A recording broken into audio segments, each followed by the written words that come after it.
그 요즘에는요, 그 자기 개발에 대한 내용들이 유행합니다. 그래서 강연자들도 많죠. 자기 개발, 인생 성공의 길을 갈 수 있는 강연자들도 많고, 그리고 자기 개발서라고 책들도 많은데, 그 자기 개발의 시조격, 그러니까 우리에게 그러한 것들을 제시해줬던, 성공의 길로 제시해줬던 책 중에서 단연 베스트셀러 하면은 성공하는 사람들의 7가지 습관이라고 하는 책입니다. 다들 들어보셨죠? 스티븐 코디라고 하는 사람이 1989년도에 쓴 책입니다. 초판이 1989년도니까 지금으로부터 한 36년 전에 쓴 책이에요. 이 책이 36년 동안 무려 40개 언어로 번역돼서 출판되었고, 팔린 책만 3천만 부 이상 팔렸습니다. 엄청 많이 팔렸죠. 이 책이 한참 잘 팔릴 때는 매출이 얼마였느냐? 1년에 7천만 달러를 벌었습니다. 7천만 달러면 우리나라 돈으로 한 1,000억 정도 되는 거예요. 1년에. 이 책 한 권이 수익을 그렇게 낸 책입니다. 그런데 아이러니하게도 이 책이 출판되고 22년 정도 되었을 때 2011년도에 이 스티븐 코비가 세운 회사가 있어요. 플랭클린 코비라고 하는 회사가 있는데 이 회사가 파산 신청을 합니다. 아니, 성공하는 사람들 7가지 습관, 이렇게 하면 성공한다라고 책을 써서 전 세계를 놀랍게 하고 센세이션을 일으켰던 사람이 망한 거예요. 얼마나 아이러니해요. 그래서 기자가 찾아갔어요. 인터뷰를 한 거예요. 아니, 선생님께서는 많은 사람들에게 성공에 대한 영감을 주신 분인데 어떻게 하다 이렇게 파산 신청을 하게 되었습니까? 물었더니 스티븐 코비가 하는 말이 그 7가지 습관을 지키지 못했기 때문입니다. 7가지만 지키면 성공합니다? 근데요, 그 책을 쓴 저자도 그걸 다 못 지킨 거예요. 그래서 회사가 파산하게 되었습니다. 오늘 말씀은 우리에게 성공의 비결을 말씀해 주는데 그 성공의 비결은 7가지도 아니고 2가지도 아니고 1가지입니다. 이거 하나만 지키면요, 우리 다 성공한 인생 될 수 있습니다. 아멘. 우리 옆 분한테 한번 격려합시다. 이거 하나만은 꼭 지켜서 성공합시다. 이거 하나만 꼭 지켜서 성공하는 은혜가 있기를 축복합니다. 오늘은 절기상 부활절 후 첫 주일입니다. 지난주가 부활절이었죠. 부활절 후 첫 주일은 별칭이 하나 있어요. 별명이 하나 있습니다. 그게 뭐냐면 오늘 말씀의 제목처럼 도마의 부활절입니다. 도마의 부활절이라는 의미는 도마가 부활했다는 의미가 아니라 도마가 부활하신 예수님을 믿게 되었다라고 해서 지어진 별칭입니다. 예수님께서 부활하시고 제자들에게 나타나셨을 때에 그 자리에 도마가 없었어요. 그래서 제자들이 도마를 만나서 예수님의 부활 소식을 전합니다. 그랬더니 도마가 뭐라 그러냐면은 나는 내 눈으로 보고 내 손가락으로 예수님의 못자국의 손과 창자국의 그 옆구리를 만져보지 않고서는 믿을 수 없다라고 이야기를 하죠.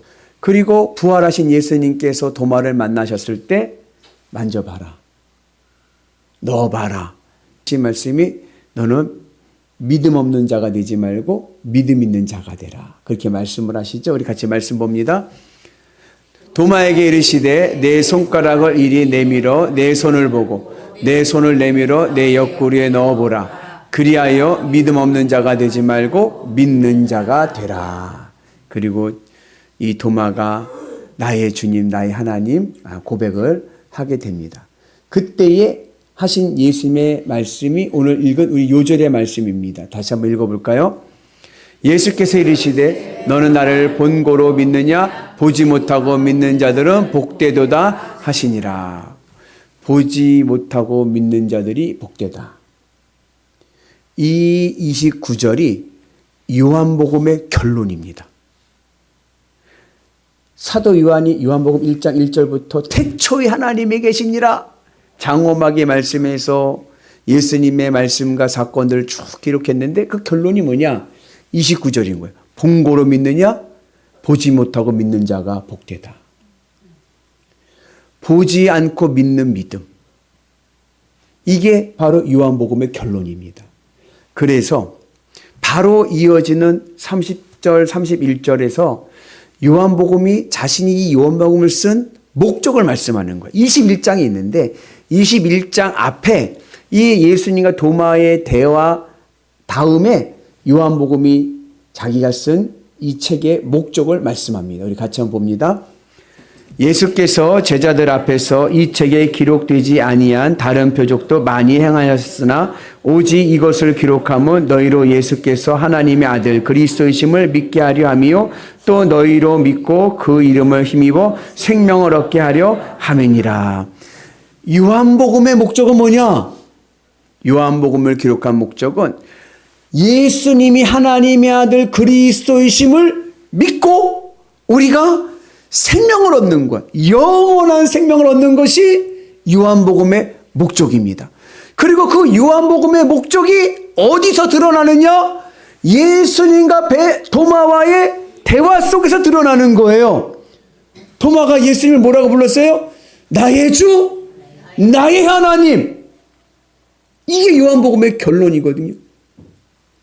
요한복음의 목적을 도마의 고백으로 말씀하고 있습니다. 그래서 요한복음은 요한복음의 결론과 보지 않는 믿음과 보지 않고 믿는 믿음과 그리고 예수님이 그리스도이심을 믿고 영생을 얻는 이 목적이 연결되어서 나오고 있습니다. 그러면 보지 않고 믿는 믿음이란 무엇인가? 보고 믿느냐? 보지 않고 믿는 믿음이 복되도다.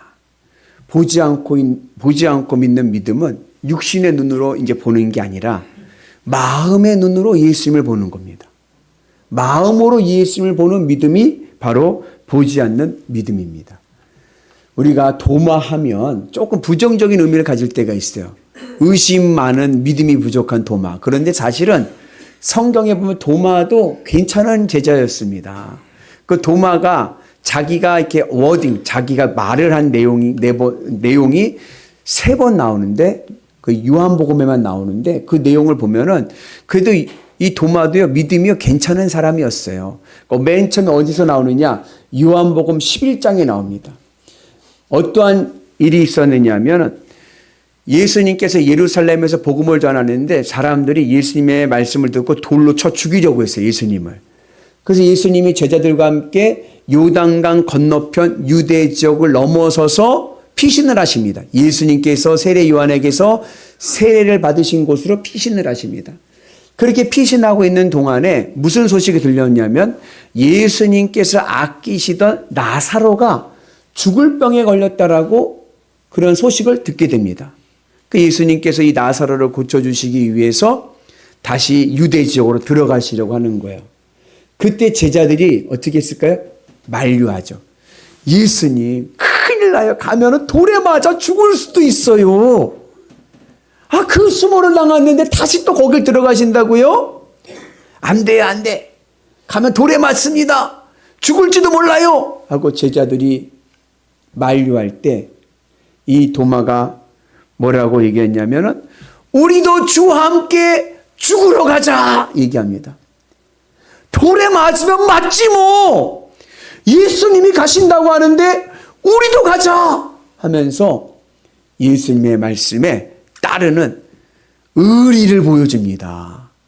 다들 돌에 맞을까 봐 무서워하는데 우리도 함께 돌에 맞아 죽으러 가자. 도마가요 그래도요 의리가 있습니다. 그리고 용기가 있습니다. 두 번째 요한복음 14장에 보면 예수님께서 제자들에게 무슨 말씀을 하시냐면 앞으로 예수님께 고난받으실 이야기를 합니다. 그러니까 고난받으실 얘기를 들으니까 제자들이 기가 죽었어요. 왜냐하면 예수님께서 왕이 되셔야 자기네들이 한 자리씩 하는데 이거 예수님께 또 고난받으시고 죽으실 얘기를 하시니까 제자들이 기가 죽고 걱정하게 됩니다. 그때 예수님께서 하신 말씀이 너희는 마음에 근심하지 말라. 하나님을 믿으니 또 나를 믿으라. 내가 가는 내가 가는 길을 너희가 안다라고 말씀합니다. 그때에 도마가 하는 말이 우리 같이 말씀 봅니다. 도마가 이르되 주여 주께서 어디로 가시는지 우리가 알지 못하거늘 그 길을 어찌 알겠사옵나이까. 그러니까는 예수님께서 걱정하고 근심하고 있는 제자들에게 내가 어디로 가는지 너희들이 그 길을 알지 않느냐라고 이야기할 때 도마가 어느 길을 가시는데요? 우리는 모르겠는데요. 여러분 제가요 이제 여러분들 설교를 하고 뭘 가르치고 말씀을 해요. 목사님이 근데 이해가 안 가요. 무슨 말인지 못 알아듣겠어요. 그렇다고 해서 손 들고 무슨 말 하시는지 잘 모르겠는데요 라고 얘기하는 분은 거의 없어. 그냥 그런가 보다 좋은 얘기인가 보다 하고 넘어가지 그걸 굳이 물어보는 사람은 없어. 근데 도마는 물어보는 거야. 우리는요 예수님이 가시는 길을 모르겠는데요. 예수님이 가시는 길이 살겠다는 길인지 죽겠다는 길인지 우리를 지켜주시겠다는 건지 우리를 버리겠다는지 통통 모르겠어요 예수님. 네. 소신이 있죠. 자기 할 말 다 하죠. 네. 도마는요 용기 있고요 그리고 의리도 있지만요 자기 소신이 분명한 사람입니다. 이 도마의 이 말에 예수님의 유명한 명제의 말씀이 나오죠. 같이 봅니다. 예수께서 이르시되 내가 곧 길이요 진리요 생명이니 나로 말미암지 않고는 아버지께로 올 자가 없느니라. 예수님이 도대체 우리 보고 내가 가는 길을 너희가 안다고 하시는데 우리는 도대체 모르겠거든요. 그때 예수님께서 하신 말은 내가 길이요 진리요 생명이다. 아주 유명한 말씀을 남기십니다. 그 도마 의리 있고 용기 있고 자기 소신이 분명한 도마. 그 캐릭터가요 오늘 말씀에도 그대로 나오는 거예요. 예수님 부활하시고 여인들에게 보이시고 그 다음에 제자들에게 나타나셨습니다. 근데 제자들에게 나타나실 때 도마가 없었던 거예요. 도마가 없는 자리에 예수님께 나타나셔서 너희에게 평강이 있을지어다 하고 성령을 받으라 말씀하실 때 제자들이 너무 기뻤어요. 너무 감사했어요. 그래가지고 나가서 예수님의 부활 소식을 전합니다. 그러면서 도마에게도 예수님의 부활 소식을 이야기를 합니다. 그런데 도마의 반응이 내가 직접 보고 만지지 않고서는 난 믿을 수 없다. 자기 의견이 확실하죠. 그렇게 이야기를 합니다. 그리고 부활하신 예수님을 만났을 때에 부활하신 예수님께서 도마에게 내 손과 내 옆구리에 손을 넣어봐라 말씀하실 때 도마가 거꾸러진 거예요. 왜냐? 도마가 누구에게 얘기했냐면 제자들에게 얘기한 거예요. 나는 예수님을 내 눈으로 보고 그 못자국과 창자국을 내가 만져봐야겠다. 제자들에게 얘기를 했는데 부활하신 예수님께서 오셔서 그 말씀을 하시는 거예요. 그러니까 예수님은 이미 모든 걸 다 알고 계신 거죠. 그 예수님의 모든 것을 알고 계시는 예수님의 말씀에 이 도마가 거꾸러져서 나의 주님, 나의 하나님 이렇게 고백을 합니다. 그리고 예수님께서는 보지 않고 믿는 믿음이 귀하다 말씀하죠. 여러분, 도마가 그 예수님의 못자국의 손과 창자국의 옆구리에 손을 넣어봤을까요? 안 넣어봤을까요? 성경에는 나오질 않아요. 성경에는 나오지 않고 그냥 나의 주님, 나의 하나님이라고 고백한 것만 나오는데 넣었을 것 같아요? 안 넣었을 것 같아요? 신앙의 전통에서는 넣었다라고 봅니다. 그래서 유명한 성화가 하나 있죠. 한번 같이 볼까요? 의심하는 도마라고 하는 작품입니다. 도마가 예수님의 옆구리 창자국에 손을 이렇게 넣어보죠. 그리고 주변에 누가 있어요? 제자들이 보는 거예요. 자, 그러면 이제 도마는 넣었어요. 그러면 제자들은 예수님의 옆구리와 못자국에 손에 손가락을 넣어봤을까요? 안 넣어봤을까요? 제자들은 구경만 했을 것 같아요? 그 힌트가 요한일서 1장 1절에 있습니다. 우리가 같이 봅니다. 태초부터 있는 생명의 말씀에 관하여는 우리가 들은 바요 눈으로 본 바요 자세히 보고 우리의 손으로 만진 바라. 우리의 손으로 만진 바라. 제자들도 다 만져봤습니다. 보고 듣고 만지고 육체로 경험하는 믿음. 그런데 오늘 요한복음의 결론은 그렇게 보고 믿는 믿음이 아니라 보지 않고 믿는 믿음이 귀한 줄로 믿습니다. 그래서 이제는 육신으로 보는 믿음이 아니라 육체로 보는 믿음이 아니라 마음으로 보는 믿음을 우리가 가져야 될 줄로 믿습니다. 그럼 마음으로 믿는 믿음이라는 것이 무엇인가? 그 서양 근대 철학의 시작은 데카르트라고 하는 철학자로부터 시작됩니다. 데카르트가 즐겨하던 것이 뭐냐면 산책이에요. 여러분 그 막 스트레스를 받고 막 화가 막 나고 짜증 날 때는 걸으십시오. 거기 공간에 있지 말고 나와서 산책을 해보세요. 그러면은 마음이 상쾌해집니다. 데카르트가 철학자잖아요.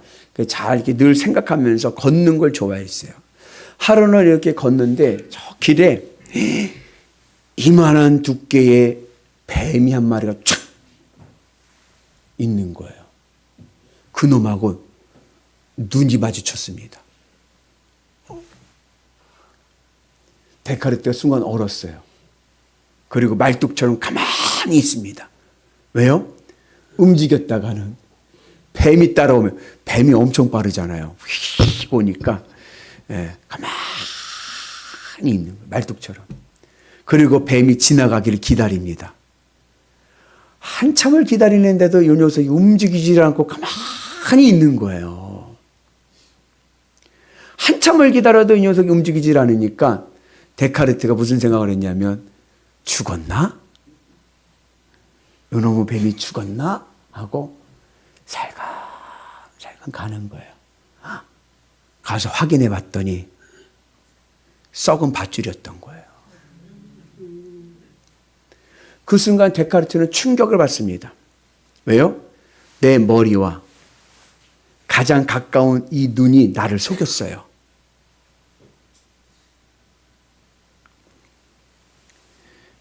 그러니 무엇을 믿을 수 있겠습니까? 그 순간부터 데카르트는요, 아무것도 믿을 수 없다라는 회의론자가 됩니다. 의심하는 철학자가 되는 거예요. 세상에 어느 것도 믿을 수 없다. 내가 의심하는 것만 믿을 수 있다. 그래서 그런 명제 속에서 나온 유명한 말이 뭐예요? 나는 생각한다, 고로 존재한다. 나는 의심한다, 고로 존재한다. 내가 의심하는 것만큼 나는 존재한다. 여러분, 오늘 도마가 부활하신 예수님을 의심합니다. 그러나 의심하는 것만큼 믿음은 깊어집니다. 의심은 믿음의 반대말이 아닌 거예요. 믿음의 반대말은 불신이죠. 의심은 믿음과 불신 사이에 있습니다. 이 의심이 불신의 길로 갈 수도 있지만 반대로 이 의심이 도마처럼 깊은 믿음의 길로 갈 수도 있습니다. 내가 의심하는 것만큼 내 믿음은 더 깊어질 것입니다. 도마가 의심이 많던 도마가 자기 소신이 강했던 그 도마가 부활하신 예수님을 만나고 나서 꼬꾸라졌습니다. 나의 주님, 나의 하나님.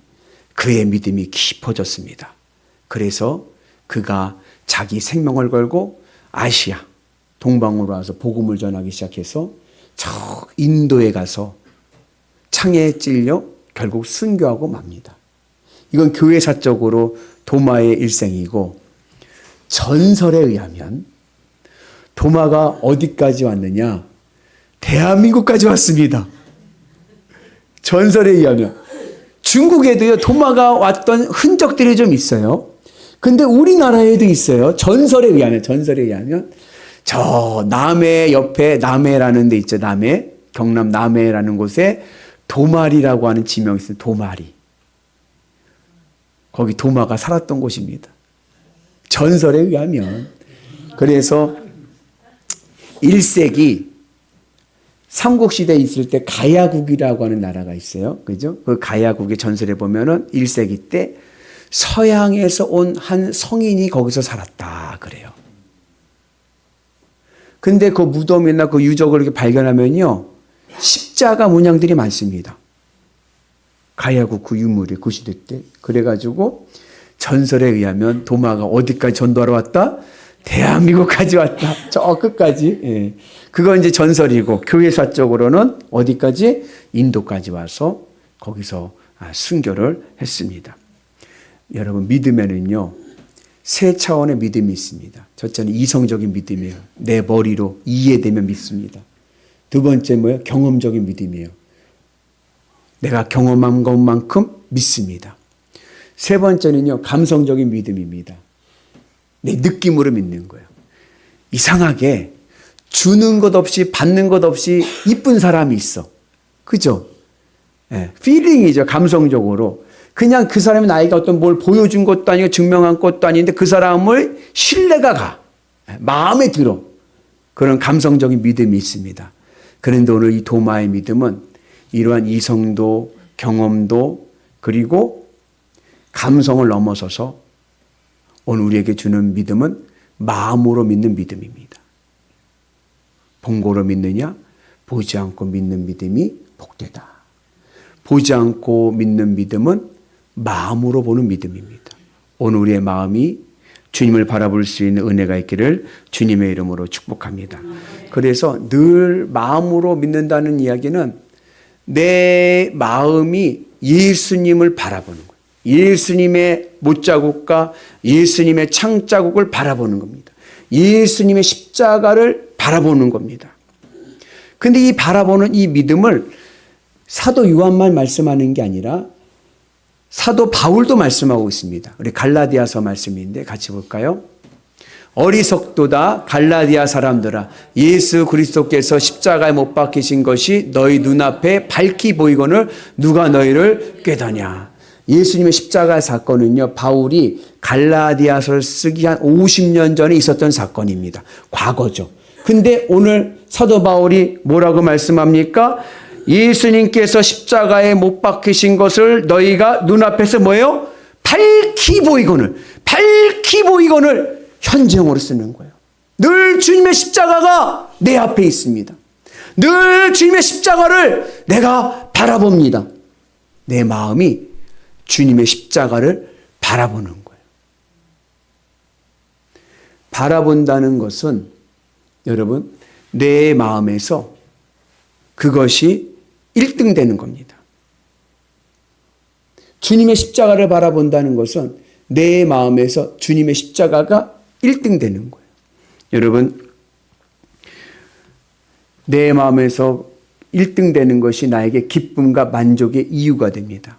어머니들이 혹진 고난과 어려움 속에서도 버틸 때 어떻게 그렇게 살아요? 그럼 뭐라 그래요? 자식 바라보고 살죠. 자식 바라보고 산다고 그래요. 어머니에게는 자식이 1등인 거예요. 자식이 나에게 기쁨과 만족을 주니까 내가 어떠한 수모를 당하고 어떠한 어려움을 당하고 힘든 일이 와도 자식 하나 잘 되면 그것으로 기쁘고 그것으로 난 모든 것이 보상이 되는 거예요. 그죠? 이제는 마음으로 주님을 바라보라. 이제 내 마음이 주님을 바라봐서 내 마음에서 주님이 1등 되는 은혜가 있기를 주님의 이름으로 축복합니다. 그래서 주님의 십자가를 밝히 보이거늘 주님의 십자가를 바라봐서 주님의 못자국과 창자국을 본다는 것은 그동안 내가 세상에서 사랑하던 세상 것들을 바라보던 그러한 것들을 다 주님의 십자가에 못 박고 이제는 누구를 바라봐요? 주님을 바라봄을 통하여 주님으로 기쁘고 만족한 은혜가 있기를 주님의 이름으로 축복합니다. 이거 하실 수 있죠? 이거 하나만 하면 성공한 인생 되는 거예요. 주님의 십자가와 주님의 부활의 영광은 하나로 연결되어 있습니다. 내가 주님의 십자가를 바라보고 살아갈 때에 주님의 부활의 영광이 오늘 내 삶 가운데 임하게 될 줄로 믿습니다. 내가 주님으로 기쁘고 만족하며 살아가게 되면 하늘의 복이 열릴 줄로 믿습니다. 하늘의 상급과 땅의 기름진 복이 내 삶을 변화시킬 줄로 믿습니다. 그래서 인생 성공의 비결은 간단한 거예요. 그동안 세상을 바라보던 내 마음을 주님의 십자가에 못 박아 버리고 이제는 주님만 바라봅니다. 주님으로 위로를 받고 주님으로 기쁘고 주님으로 만족하고 나는 주님만 있으면 산다. 그 믿음으로 살아가면 여러분 하나님의 부활의 영광이 우리의 삶 가운데 축복의 열매로 맺혀질 줄로 믿습니다. 늘 어느 곳에 가든지 주님만 바라봅시다. 아멘. 옆분한테 다시 한번 격려하겠습니다. 주님만 바라보면 우리의 인생은 성공합니다. 아멘. 요거 하나만 지키면 돼요. 요거 하나만 지키면 우린 다 성공할 줄로 믿습니다. 바라긴 여러분들의 인생이 늘 성공하는 인생, 하늘의 기적을 보는 위대한 인생 되시기를 주님의 이름으로 축복합니다.